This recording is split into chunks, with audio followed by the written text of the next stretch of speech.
जो मोमिन है, मुस्लिम है और कुरान से एराज करता है, मुंह मोड़ता है या इसकी तरफ तवज्जो नहीं देता या कुरान नहीं सीखता, उसकी ज़िंदगी तंग हो जाती है। वो डिप्रेशन का शिकार, वो मालियाती खसारे का शिकार, घरेलू नाचाकियों का शिकार, जिस फील्ड में जाता है, जिस मैदान में भी जाता है, उस मैदान में वो शकिस्त रेख्त का शिकार हो जाता है। क्योंकि कुरान करीम में अल्लाह पाक ने खुद फरमाया वमन आरद अन ज़िक्री फ़इन्न लहू मईशतन दंका, कि जो भी मेरे इस कुरान करीम से मुंह मोड़ेगा, इसको नहीं अपनाएगा, रोज़ रोज़ इसकी तिलावत नहीं करेगा, मंजिल शरीफ नहीं पढ़ेगा, हिफ्ज़ नहीं करेगा, कुरान करीम को नहीं सुनेगा, मज़े नहीं लेगा। थोड़ी तवज्जो करें। हमारे हुक्मरानों को भी चाहिए कि वो कुरान करीम को हमारे यहाँ के सिलेबस में, निसाब में शामिल करें। यूनिवर्सिटीज़ के निसाब में शामिल हो, कॉलेजेस के निसाब में शामिल हो, और इसी तरह जो दीगर बोर्ड्स है उनके निसाब में कुरान करीम शामिल हो। और कुरान करीम सिर्फ तर्जमे का नाम नहीं है। तर्जमे अल्लाह की तर्जमानी हो भाई कौन कर सकता है? मुझसे किसी ने कहा कि मैं अगर तर्जमा पढ़ूं, किसका तर्जमा पढ़ूं? मैंने कहा जो तुम्हें अवेलेबल है, जो तुम्हें दस्तयाब है। कहा गलतियाँ। मैंने कहा कुरान करीम के मुकम्मल तर्जमानी कोई नहीं कर सकता, गलतियाँ तो सब में होंगी। सब तर्जमे सही हैं, क्योंकि आप जब तर्जमा पढ़ें तो किसी भी इंसान ने अपनी बिसात और अपनी ताकत और अपने बस के मुताबिक तर्जमा करने की कोशिश की है, तशरीह करने की कोशिश की है। और सब सही भी हैं क्योंकि इंसान के बस में इतने, सब गलत भी हैं कि मुकम्मल तर्जमानी नहीं हो सकती। तो इस अंदाज में आप मामलात को लें।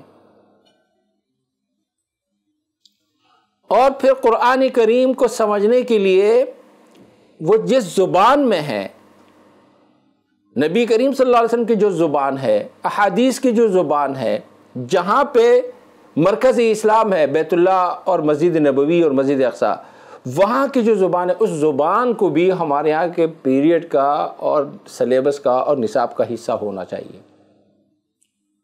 तब हम आप कुरान करीम समझ सकते हैं, उसके तह में जा सकते हैं और वो हमारी तह में जा सकता है। आपने देखा होगा एक आदमी कुरान करीम अरबी सीखता है, वो अरबों का मिजाज अपनाने की कोशिश करता है, उसमें अस्सलाम वालेकुम, वालेकुम अस्सलाम और इस तरह की चीज़ें आती हैं। जो दीगर ज़ुबानें सीखते हैं उनमें उन अक़वाम की खसलतें आती हैं, वो उनकी तरह एक्टिंग करता है, उनकी तरह बातें करता है। यानी सिर्फ इस ज़ुबान की सीखने से भी, फिर जब आप तिलावत करोगे आधा कुरान तो आपको सिर्फ उस ज़ुबान से ख़ुद ही समझ में आ जाएगा। फिर जब आपके पास तर्जमे वाला कुरान होगा तो जो माबकिया हिस्सा है वो भी समझ में आ जाएगा।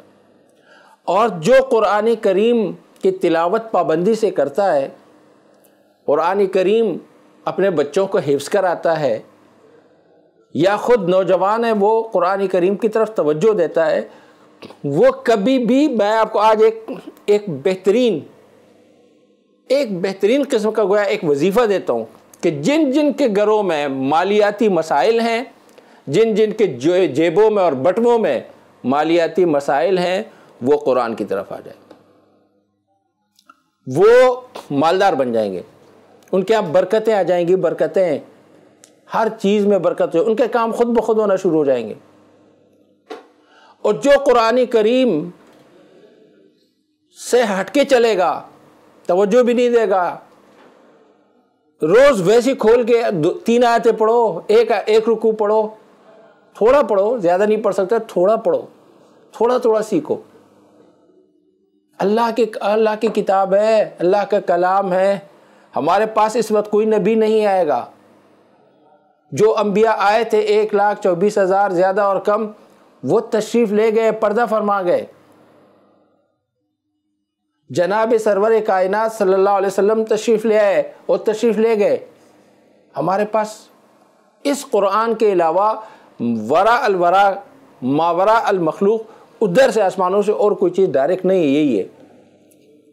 इसको समझें, अहादीस के तनाजुर में समझें, तफासिर के तनाजुर में समझें, ख़ुद से समझने की उसकी गहराइयों में। जिन लोगों ने कुरान करीम का मुताला किया उनको अल्लाह ताला ने इस्लाम से माला माल कर दिया। जो भी साइंसदान ऐसे थे, डॉक्टर थे या इंजीनियर थे, या जो लोग नासा और वहाँ से आसमानों पे चले गए, वहाँ पर भी जिन लोगों ने साइंस में काम किया कि मसलन ये तहकीक की कि पानी का हिस्सा 70 या 71% है और 28-29 या इसके आसपास जो है ना ये खुश्की का हिस्सा है, ये उन्होंने कुरान करीम के अल्फाज जोड़कर वहाँ से उलमा ने पहले साबित किया। समंदर का तज़किरा 32 मरतबा है कुरान करीम में और बर का तज़किरा 15 मरतबा है। इसको आप जमा करें, जमा को 100 में ज़रब दें, 71 या 72 जो है ना वो आपको समंदर मिलेगा और बकिया जो है ना खुश्की मिलेगी। इसी तरीके से दीगर आयतों में अय्याम हैं, अरबों के या जिन जिन लोगों के नाम आए हैं, जिन अंबिया के नाम आए हैं, सब में यानी खैर कसीर है। और क़यामत के दिन अगर हम कुरान करीम की तरफ नहीं आएंगे, बहुत पढ़े लिखे बन गए, बड़े बड़े ओहदों के मालिक बन गए, अस्करी में यानी अस्करी फ़ौजी इदारों में, गैर फ़ौजी इदारों में, मीडिया में, इंटरनेशनल मल्टीनेशनल कंपनियों में, कुरान की तरफ नहीं आए, फिर ख्वारी है। ख्वारी से बचने का तरीक़ा यह है, आप कुरान की तरफ आ जाए, आप अल्लाह और अल्लाह के रसूल की तरफ आ जाए। जब आप आ जाएंगे वो आपको के घर में, आपके कारोबार में, आपके मामलात में आपको सुकून मिल जाएगा।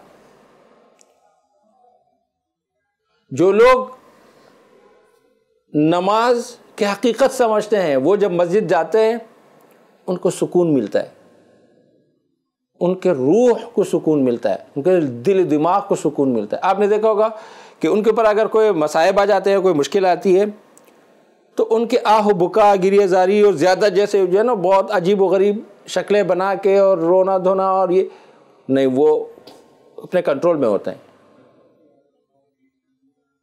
जिन्होंने अपने जिक्र अज़कार दिन के पूरे किए हुए हों, वो सामने कुछ भी हो जाए उसको कोई परवाह नहीं, वो शेर होते हैं, शेर, बहादुरी होती है उनमें। हम गलत काम करते हैं, कुरान और हदीस की तरफ नहीं आते हैं, या जिन चीज़ों से कुरान और हदीस ने मना किया है, ख़ासकर कुरान करीम ने, अल्लाह ताला ने जिन चीज़ों से मना किया है वो करते हैं, जिन चीज़ों की तरफ फरमाया ये करो वो नहीं करते, हर वक्त डरे डरे रहते हैं, हर वक्त दबे दबे रहते हैं, हर किसी से दबते हैं, हर वक्त हम मुश्किल में होते हैं, डिप्रेशन में होते हैं, टेंशन, ओ भाई जिससे मिलो भाई टेंशन है यार, बहुत बड़ा मसला है यार ये। मैं आपको इस कलाम की कसम खा के कहता हूँ, अल्लाह ताला के नाम के कसम खाए कहता हूँ, आप कुरान की तरफ आ जाएं। आपकी तनख्वाह कम है या ज़्यादा है, आपका कारोबार कम है या ज़्यादा है, आप इस मुल्क के हुक्मरान हैं या आप किसी भी इदारे में हैं, आप वहाँ सूरह यासीन पढ़वाया करें, सूरह फतह पढ़वाया करें, सूरह मुज़म्मिल पढ़वाया करें, मंजिल शरीफ पढ़वाया करें। वो इदारा चमक जाएगा, दमक जाएगा, परवान चढ़ जाएगा, तरक्की कर जाएगा, वो मुल्क तरक्की करेगा। बोल एंटरटेनमेंट के शोज देखने के लिए हमारे चैनल को सब्सक्राइब करें और बेल आइकन पर क्लिक करना ना भूलें।